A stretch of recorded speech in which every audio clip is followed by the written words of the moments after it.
Yes, and the bedpost was his own. The bed was his own. The room was his own. Best and happiest of all, the time before him was his own to make amends in. I will live in the past, the present, and the future, Scrooge repeated as he scrambled out of bed. The spirits of all three shall strive within me.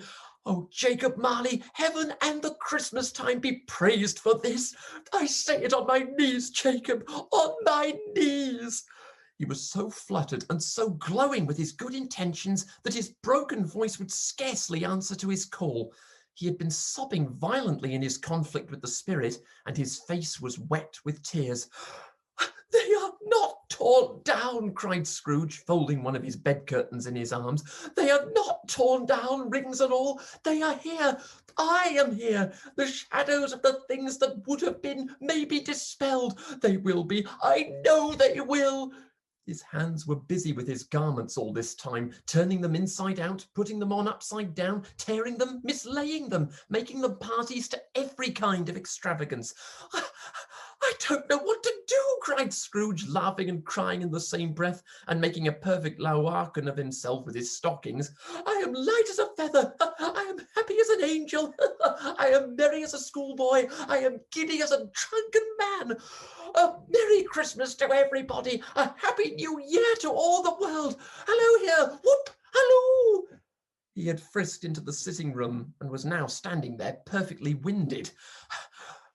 There's the saucepan that the gruel was in, cried Scrooge, starting off again and going round the fireplace. There's the door by which the ghost of Jacob Marley entered. There's the corner where the ghost of Christmas present sat. There's the window where I saw the wandering spirits. It's all right. It's all true. It all happened.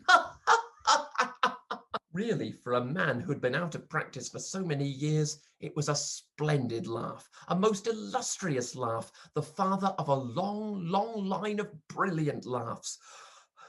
I don't know what day of the month it is, said Scrooge. I don't know how long I've been among the spirits. I don't know anything. I'm quite a baby. Never mind. I don't care. I'd rather be a baby. Hello? Whoop! Hello here!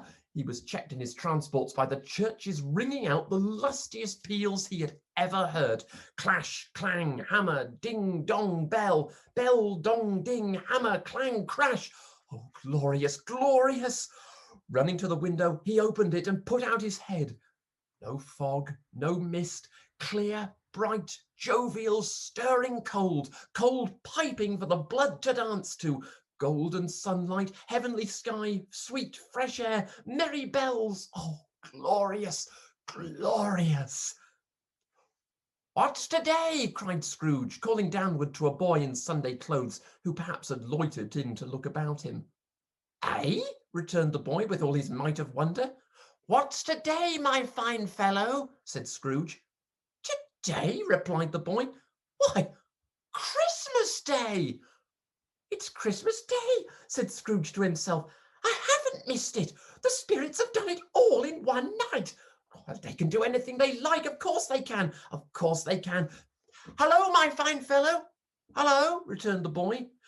Do you know the poulterers in the next street but one at the corner? Scrooge inquired.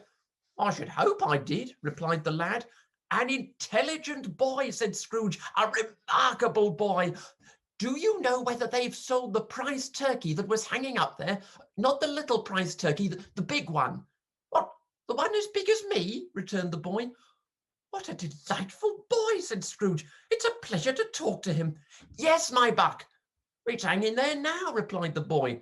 Is it? Said Scrooge. Go and buy it. Walker, exclaimed the boy. No, no, said Scrooge. I am in earnest. Go and buy it and tell them to bring it here that I may give them the direction where to take it.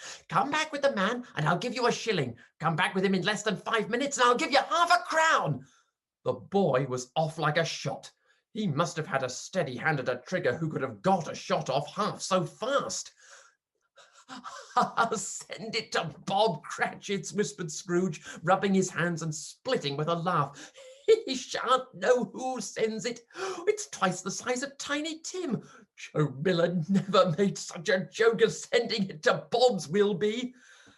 The hand in which he wrote the address was not a steady one, But right it he did somehow, and went downstairs to open the street door, ready for the coming of the poulterer's man. As he stood there waiting his arrival, the knocker caught his eye. "I shall love it as long as I live," cried Scrooge, patting it with his hand. "I scarcely ever looked at it before. What an honest expression it has in its face. It's a wonderful knocker. Here's the turkey. Hello! Woo, how are you? Merry Christmas!"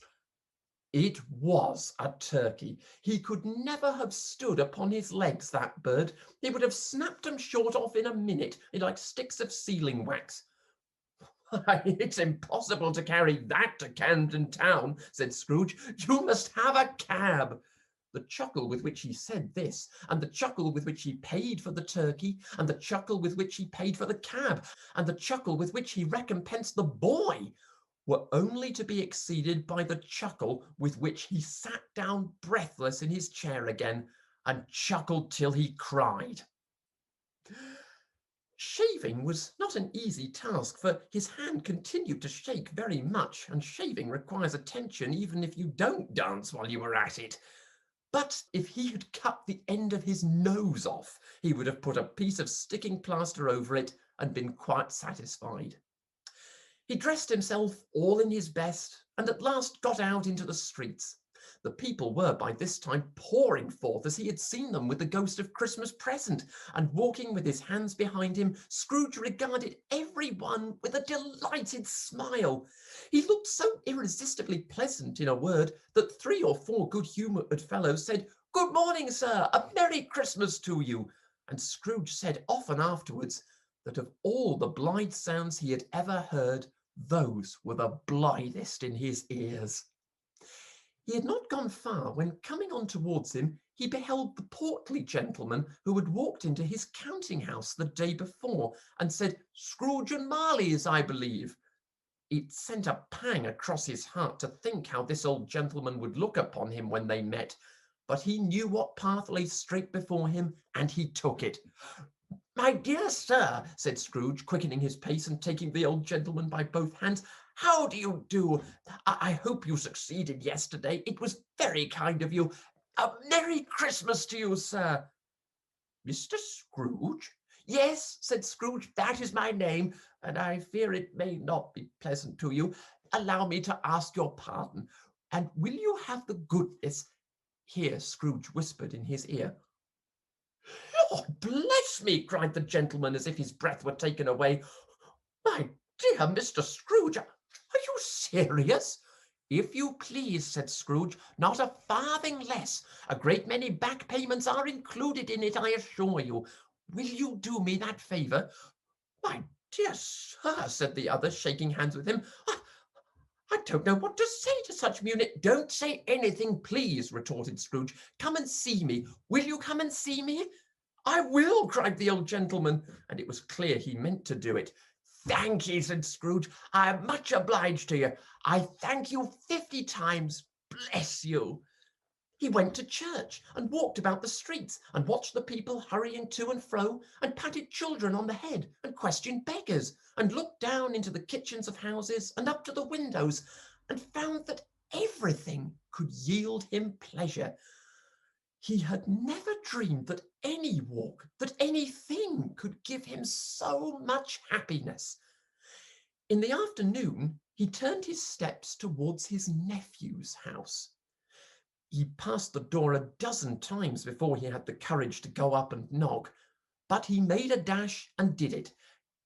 "Is your master at home, my dear?" said Scrooge to the girl.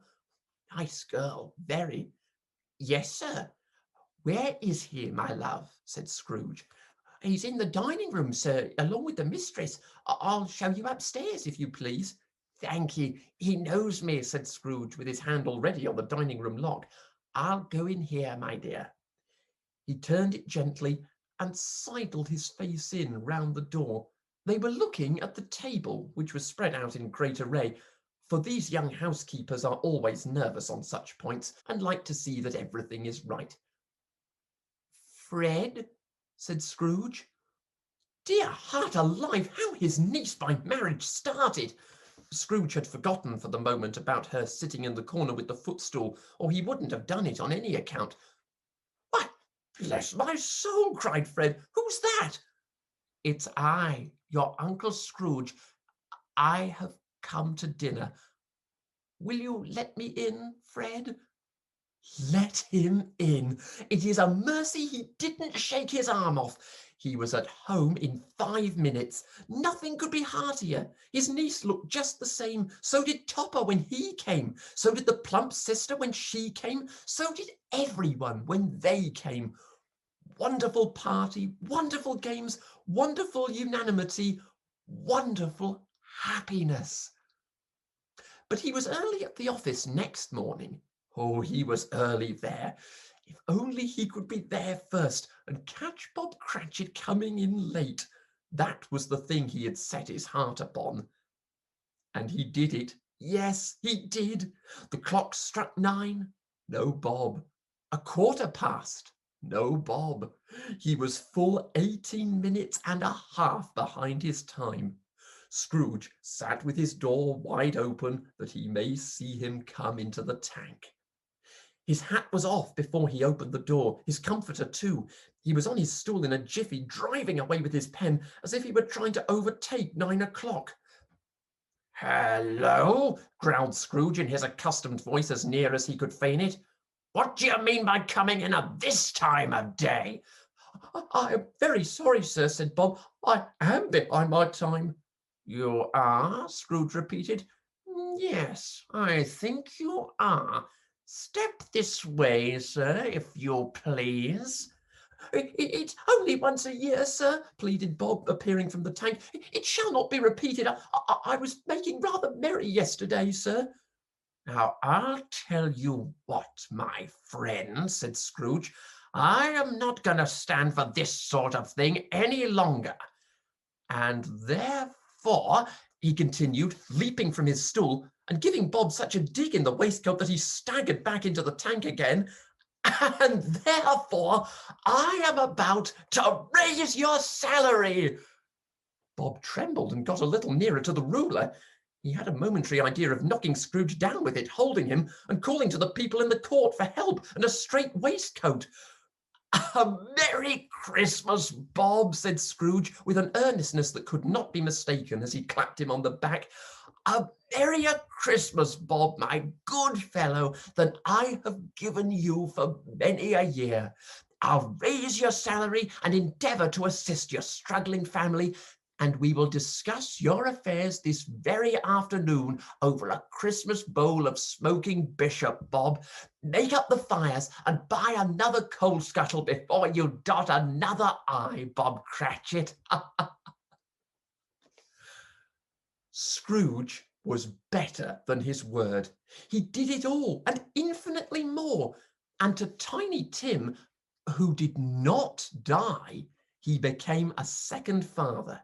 He became as good a friend, as good a master, and as good a man as the good old city knew, or any other good old city, town, or borough in the good old world. Some people laughed to see the alteration in him, but he let them laugh, and little heeded them, for he was wise enough to know that nothing ever happened on this globe for good at which some people did not have their fill of laughter in the outset. And knowing that such as these would be blind anyway, he thought it quite as well that they should wrinkle up their eyes in grins as have the malady in less attractive forms.